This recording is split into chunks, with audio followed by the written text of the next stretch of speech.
कैसे आप सब। गुड मॉर्निंग, सत श्री अकाल, नमस्ते।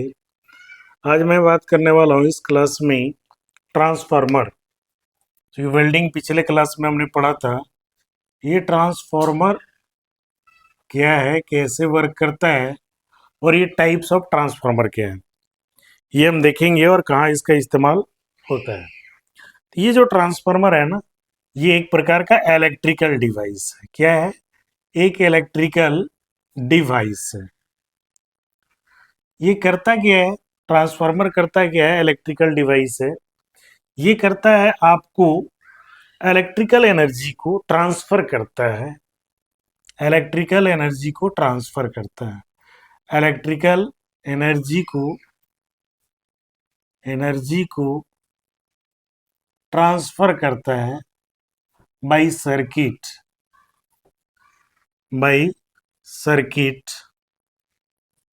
सर्किट में इलेक्ट्रिकल एनर्जी को ट्रांसफर करता है बाय चेंजिंग इन सर्किट, लिख सकते हैं यहाँ in circuit, by changing the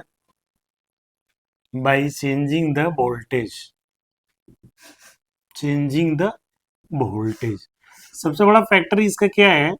सबसे बड़ा, ये वोल्ट को चेंज करता है। यानी सर्किट में एनर्जी को ट्रांसफर करेगा और ये वोल्ट को क्या करता है? चेंज करता है। मतलब है कि ये वोल्टेज को चेंज करके इलेक्ट्रिकल एनर्जी को सर्किट में ट्रांसफर करता है। ठीक है। अब ये देखिए, ये किस सर्किट में काम करता है? ये एसी सर्किट में काम करता है। किस सर्किट में काम करेगा? ये एसी सर्किट में आपका काम करता है। अल्टरनेटिव करंट सर्किट में ये काम करेगा। ये करता क्या है? अगर हाई वोल्टेज को कन्वर्ट करेगा, कन्वर्ट्स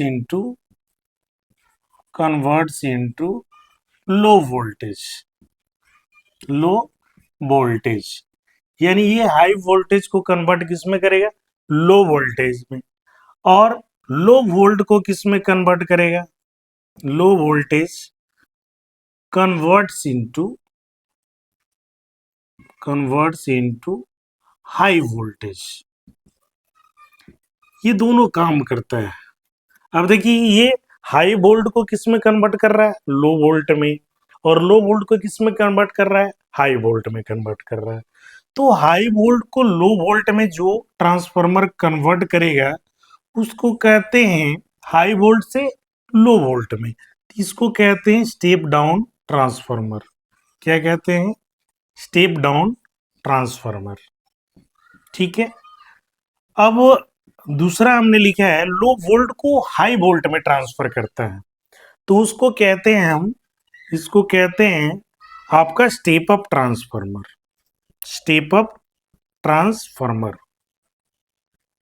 ठीक है। ट्रांसफार्मर यानी ये क्या कर रहा है? लो वोल्ट को हाई वोल्ट में आपका कन्वर्ट कर रहा है, तो इसको हम कहते हैं स्टेप अप ट्रांसफार्मर। अब जनरली आप इसका यूज कहाँ करेंगे? तो आपका देखिए, जो इलेक्ट्रिकल एनर्जी यानी इलेक्ट्रिसिटी जनरेशन होता है उसको कहते हैं जनरेटिंग स्टेशन। उसको क्या कहते हैं? Generating station. अब ये जनरेटिंग स्टेशन आपको किसको देता है? Distribution station. ये डिस्ट्रीब्यूशन स्टेशन किसको सप्लाई करता है? सब स्टेशन को। आपने सुना होगा, ये जनरेटिंग मतलब जीएस, और ये हो गया डीएस, और ये हो गया आपका सब स्टेशन एसएस। आपके घर में जो आपका इलेक्ट्रिसिटी सप्लाई आता है सब स्टेशन से आता है। तो कोई भी आपके घर में प्रॉब्लम होता है तो सब स्टेशन के जेई को आप एप्लीकेशन देते हैं। चाहे बिजली की समस्या हो या लाइट की समस्या हो या आपका मीटर चेंज करवाना हो, तो आप कहाँ देते हैं? एसएस के पास देते हैं। एसएस आगे रिपोर्ट करता है, ये आगे रिपोर्ट करता है। तब देखिए, हमारा कहने का मतलब है स्टेप डाउन और स्टेप अप जो ट्रांसफार्मर है किसका कहाँ प्रयोग करते हैं? जनरेटिंग स्टेशन जो होता है, जैसे मैं एक बात बता रहा हूँ आपका, जैसे पीटीपीएस, मैं बता रहा हूँ पीटीपीएस, इसका फुल फॉर्म ये जनरेटिंग स्टेशन है, पतरातू थर्मल पावर स्टेशन। ये झारखंड को पूरे स्टेट को सप्लाई करता है। अब ये जो है यहाँ पे थर्मल स्टेशन है, यानी पानी को बॉयल करा के और उससे वेपर जो स्टीम बनता है, सुपर हीटेड स्टीम को टरबाइन पे नोजल द्वारा क्या करते हैं, नोजल द्वारा देते हैं, जिससे टरबाइन चलता है और पावर का जनरेशन होता है। तो ये कहाँ भेजता है आपको, डिस्ट्रीब्यूशन स्टेशन को भेजता है। और डिस्ट्रीब्यूशन स्टेशन आपको इस पावर को कहाँ भेजता है, सब स्टेशन को भेजता है। तो ये जो जीएस है, इस जीएस के पास क्या है, यानी जनरेटिंग स्टेशन के पास आपको लगाना पड़ेगा क्या, स्टेप अप ट्रांसफार्मर। कौन सा ट्रांसफार्मर लगाओगे आप, स्टेप अप ट्रांसफार्मर। आपने बोला ना कि ये इसका इस्तेमाल कहाँ कहाँ करेंगे, स्टेप अप ट्रांसफार्मर का इस्तेमाल कहाँ करेंगे। तो क्यों, क्योंकि ये वोल्टेज को आपको एक जगह से दूसरी जगह भेजना है, यानी पावर को एक जगह से दूसरी जगह भेजना है। तो लो वोल्ट को हाई वोल्ट में कन्वर्ट करके ये स्टेप अप ट्रांसफार्मर आपको भेजेगा। आपके दिमाग में आएगा कि स्टेप अप ट्रांसफार्मर में ऐसा क्या चीज है जो आपको वोल्ट को बढ़ा करके भेजता है।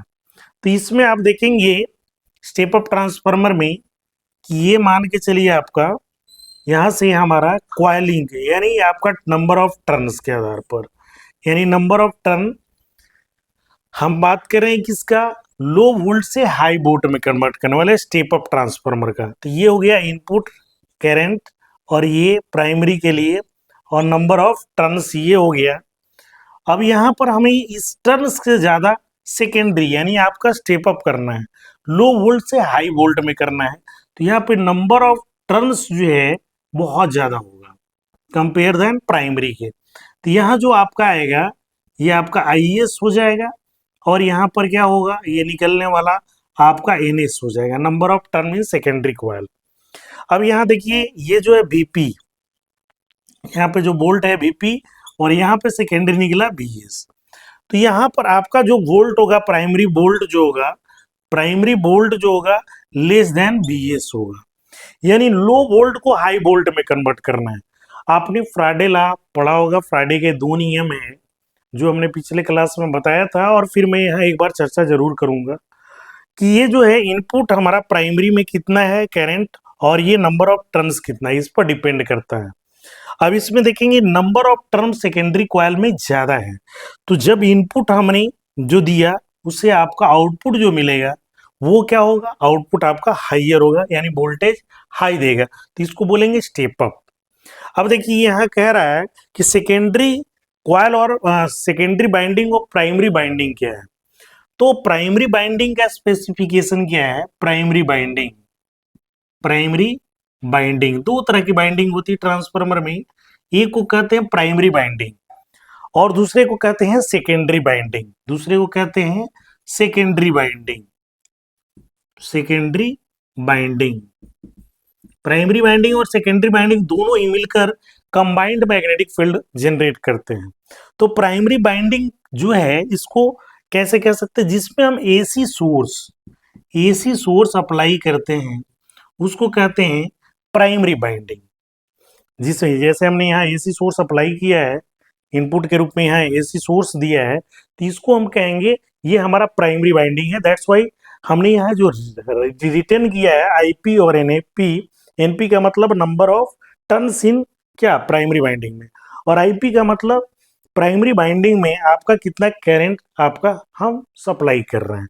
तो जो एसी सोर्स सप्लाई कर रहे हैं उसको हम कहते हैं प्राइमरी बाइंडिंग। सेकेंडरी बाइंडिंग जहां से हम लोड लेते हैं आउटपुट के रूप में, या आउटपुट लेते हैं उसको कहते हैं सेकेंडरी बाइंडिंग। तो आप यहाँ देख रहे हैं यहाँ जो आउटपुट के रूप में हमें क्या मिल रहा है, आपका वोल्ट मिल रहा है, लो वोल्ट को किस में मिल रहा है, हाई वोल्ट में, तो ये सेकेंडरी बाइंडिंग हो गया। तो आई थिंक आपको ये क्लियर हो गया होगा प्राइमरी बाइंडिंग और सेकेंडरी बाइंडिंग बेसिकली अंतर क्या है। जिसमें हम एसी सोर्स सप्लाई करते हैं उसको प्राइमरी बाइंडिंग कहते हैं, और जिससे हम लोड अचीव करते हैं, ऑब्टेन करते हैं, उसको हम सेकेंडरी बाइंडिंग कहते हैं। अब देखिए दूसरा कहता है हमारा step down transformer, step down transformer. तो इसमें क्या होता है, स्टेप डाउन ट्रांसफार्मर में आप देखेंगे कि ये मान के चलिए हमारा ये है, तो नंबर ऑफ टर्न्स के हिसाब से देखेंगे स्टेप डाउन, आपका बोल्ट को क्या करना है, डाउन करना है। तो बोल्ट को डाउन करना है तो ये प्राइमरी में ही हमारा क्या होगा, बाइंडिंग ज्यादा होगा, और सेकेंडरी में हमारा क्या होगा, सेकेंडरी में नंबर ऑफ टर्न्स हमारा कम होगा, सेकेंडरी में नंबर ऑफ टर्न्स किस में होगा, कम होगा। तो ये आईपी हो गया, ये आपका क्या हो गया, एनपी हो गया, और ये हमारा बीपी हो गया, तो ये हो गया। और यहाँ पर हम कह रहे हैं, यहाँ पर आपका हो गया आईएएस, ये हो गया एनएस, और यहाँ हम कह सकते हैं बीएस। तो यहाँ पर आप देखेंगे बोल्ट जो है, यहाँ पर वीपी हमारा ग्रेटर देन बीएस है, यानी ये हाई वोल्ट को कम वोल्ट में ट्रांसफॉर्म करके भेज रहा है, हाई वोल्ट को कम वोल्ट में ट्रांसफॉर्म करके, यानी ट्रांसफर करके भेज रहा है। तो यहाँ आपका वोल्टेज प्राइमरी वाइंडिंग में क्या था, प्राइमरी में हमने दिया था इनपुट सोर्स दिया है, तो ये प्राइमरी वाइंडिंग है, और ये सेकेंडरी वाइंडिंग है। तो स्टेप डाउन का हम ट्रांसफार्मर का प्रयोग कहाँ करते हैं, सब स्टेशन में इसका जनरली हम करते हैं, सब स्टेशन में, सब स्टेशन में आप इसका इस्तेमाल करते हैं। सब स्टेशन में क्या होता है, जो भी पावर आपका डिस्ट्रीब्यूशन या जनरेटिंग स्टेशन से आता है वो हाई वोल्ट पर आता है। उस वोल्ट को हम डायरेक्ट डोमेस्टिक एप्लियंस के लिए आप या तो इंडस्ट्री में या घरेलू उपयोग के लिए हम डायरेक्ट भेज नहीं सकते हैं। तो इसके लिए हम क्या करते हैं, स्टेप डाउन ट्रांसफार्मर का इस्तेमाल यहाँ करते हैं, यानी वोल्ट को डाउन करके हमें डोमेस्टिक एप्लियंस के लिए, आपको घरेलू चीजों के उपयोग के लिए भेजा जाता है। तो ये हो गया step down transformer. Step up का प्रयोग कहाँ किया हमने, स्टेप अप का प्रयोग हमने किया जनरेटिंग स्टेशन में, जहां से हमें पावर को भेजना है, दूर तक भेजना है। जैसे हमने पीटीपीएस कहा, पतरातू थर्मल पावर स्टेशन कहा, जहां पर आपका क्या हो रहा है, पावर जनरेट हो रहा है, और उस पावर को पूरे झारखंड स्टेट में सप्लाई करना है। तो वहां पर हमने क्या यूज करेंगे, आप यूज करेंगे वहां पर स्टेप अप ट्रांसफार्मर का यूज करेंगे। अब हम यहाँ बात करेंगे कि इसका जो ट्रांसफार्मर की रेटिंग होती है, ट्रांसफार्मर की रेटिंग हम किस में मापते हैं, ट्रांसफार्मर की रेटिंग केवीए में मापते हैं। किस में मापते हैं, याद रखिएगा, ये केवीए में मापी जाती है, किलो वोल्ट एम्पियर में मापी जाती है। हमेशा सवाल पूछता है ट्रांसफार्मर की रेटिंग हम किस में मापते हैं, तो केवीए में मापते हैं। अब ये किस सिद्धांत पे काम करता है, ये इसके कह सकते हैं प्रिंसिपल क्या है, प्रिंसिपल क्या है। तो इसका प्रिंसिपल जो है, वर्किंग ट्रांसफार्मर का प्रिंसिपल जो है, म्यूचुअल इंडक्शन का सिद्धांत कह सकते हैं, या इलेक्ट्रोमैग्नेटिक इंडक्शन सिद्धांत कहते हैं। इलेक्ट्रोमैग्नेटिक सिद्धांत पे फ्राडे साहब द्वारा दो लॉ दिया गया, फ्राडे साहब द्वारा दो लॉ दिया गया, फ्राडे लॉ। फर्स्ट लॉ में क्या कहा गया, अब ये थोड़ा सा पढ़ लेंगे, फर्स्ट लॉ और सेकेंड लॉ। फर्स्ट लॉ में कहा गया कि किसी मैग्नेटिक फील्ड में अगर किसी चालक को कट कराया जाता है तो चालक में क्या पैदा होता है, ईएमएफ जनरेट होता है। जैसे मान लो आप, ये मैग्नेट है, मैग्नेट है, ये आपका नॉर्थ पोल और साउथ पोल, यहाँ से आपका मैग्नेटिक लाइन निकलेगा और यहाँ जाके टर्मिनेट हो जाएगा, यहाँ से मैग्नेटिक लाइन निकलेगा, यहाँ टर्मिनेट हो जाएगा, यहाँ से निकलेगा और यहाँ टर्मिनेट हो जाएगा। आपको याद होगा, क्लासेज में आपने पढ़ा होगा कि ये जो मैग्नेटिक लाइन होता है कभी एक दूसरे को क्रॉस नहीं करता है। तो ये कहता है मैग्नेटिक लाइन को अगर किसी कंडक्टर से आप कट कराते हैं, किसी कंडक्टर से आप तो रेसिप्रोकेट कराएंगे, कट कराएंगे, तो इस कंडक्टर में ईएमएफ जनरेट होगा, इलेक्ट्रोमोटिव फोर्स जनरेट होगा। ये फ्राडे फर्स्ट लॉ में कहा गया। और सेकेंड लॉ में कहा गया, आप याद करेंगे, सेकेंड लॉ में कहा गया कि ये जो ईएमएफ होता है directly proportional to d phi by d t होता है, यानी चेंज, यानी फ्लक्स में परिवर्तन की दर आपका ईएमएफ के बराबर होता है। तो ईएमएफ इक्वल टू क्या हो जाता है, N into d phi by d t, ये सेकेंड लॉ है आपका। तो ये एन जो क्या है, नंबर ऑफ टर्न्स, जितना नंबर ऑफ टर्न्स ज्यादा होगा उतना ईएमएफ आपका ज्यादा होगा। तो देखिए इसमें नंबर ऑफ टर्न्स आपका ज्यादा है, तो इसका ईएमएफ ज्यादा का मतलब वोल्टेज ज्यादा है, और इसमें आपका नंबर ऑफ टर्न्स कम है, इसका मतलब इसका ईएमएफ जो प्रोड्यूस होगा, यानी जो वोल्ट निकलेगा आपका कम निकलेगा। तो ये हम बाइंडिंग के आधार पर भी जज कर लेते हैं कि प्राइमरी बाइंडिंग और सेकेंडरी बाइंडिंग, प्राइमरी बाइंडिंग में नंबर ऑफ टर्न्स ज्यादा है तो उसका मतलब वोल्टेज आपका वहां ज्यादा है, और यहाँ पर सेकेंडरी बाइंडिंग में आपका नंबर ऑफ टर्न्स है मतलब वोल्टेज आपका डाउन है। तो ये स्टेप डाउन ट्रांसफार्मर हो गया।